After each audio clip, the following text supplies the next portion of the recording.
नमस्कार, मी पंजाब डक्का. आज आहे 29 एप्रिल 2025 आणि आजपासून सर्व शेतकऱ्याला अंदाज देणार आहे. राज्यातल्या सर्व शेतकऱ्याला सांगू इच्छितो की आता 2-3 दिवस म्हणजे 29 एप्रिल, 30 एप्रिल आणि 1 आणि 2 मे पर्यंत राज्यात थोडी उष्णतेची लाट येणार आहे म्हणून हे अंदाज लक्षात घ्यायचा.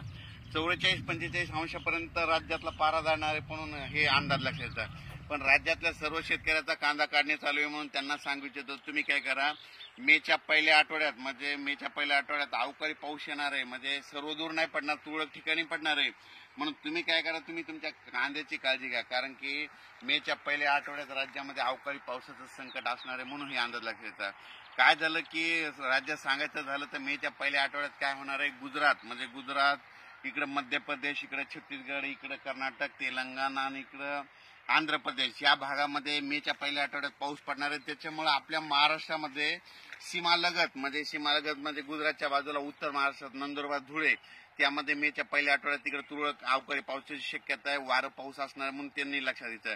त्याच्यानंतर जळगाव जिल्हा मध्य प्रदेशकडे पाऊस पडणार आहे. त्याच्यामुळे मेच्या पहिल्या आठवड्यात त्याच्यामुळे जळगाव, जामोद, बुलढाणा जिल्हा, अमरावती, अकोला, वर्धा, नागपूर, भंडारा, गोंदिया, चंद्रपूर या भागामध्ये अवकाळी पावसाची शक्यता आहे म्हणून मेच्या पहिल्या आठवड्यात हे अंदाज लक्षात घ्यायचा.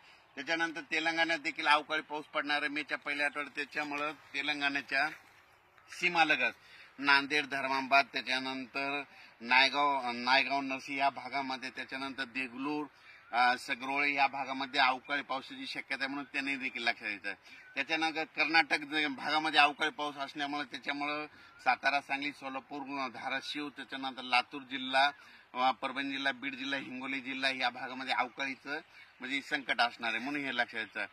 त्याच्यानंतर कोकणपट्टीमध्ये देखील मेच्या पहिल्या आठवड्यात अवकाळी पाऊस असणार आहे. त्याच्यामुळे पश्चिम महाराष्ट्रात तुरळक ठिकाणी अवकाळी येणार आहे आणि योगायोगाने पश्चिम महाराष्ट्रातलेच कांदे काढणे चालू आहे म्हणून त्यांनी काय करायचं, 2 तारखेपर्यंत तुम्ही कांदे काढा आणि झाकून ठेवा, कारण की 3-4च्या नंतर राज्याचं वातावरण खराबच होणार आहे म्हणून हा अंदाज लक्षात. अवकाळी पाऊस राज्यातला सर्व शेतकऱ्याला सांगतो की सर्वदूर नसतो, पण शेतकरी काय करतात, सर्वांना वाटतं की सगळीकडे, म्हणून हे पहिल्यांदा लक्षात घेणं जरुरी आहे. तर हे मान्सून पूर्व पाऊस असणार आहे म्हणून हे लक्षात घ्यायचं. आणि हा मान्सून यावर्षी तर सर्व शेतकऱ्याला एक परत याच्यातून अंदाज देणार आहे, यावर्षी खूप चांगला पाऊस पडणार आहे, म्हणजे समाधानकारक असणार आहे. जसा 2024ला पाऊस पडला तसंच यावर्षी 25ला देखील पाऊस पडणार आहे म्हणून ही शेतकऱ्यासाठी आनंदाची बातमी. आता ह्या मे मध्ये म्हणजे अवकाळी पाऊस म्हणजे मान्सून पूर्व पाऊस आला बऱ्याच ठिकाणी सुरुवात होणार आहे म्हणून शेतकऱ्याला ज्या म्हणजे सातारा, सांगली, कोल्हापूर भागातल्या शेतकऱ्याला सांगू इच्छितो, तुमच्याकडे ऊसाला पाणी लागल म्हणजे ऊसाचं पाणी वाचेल तसं तुमच्याकडे देखील असा पाऊस पडतच राहणार आहे. म्हणजे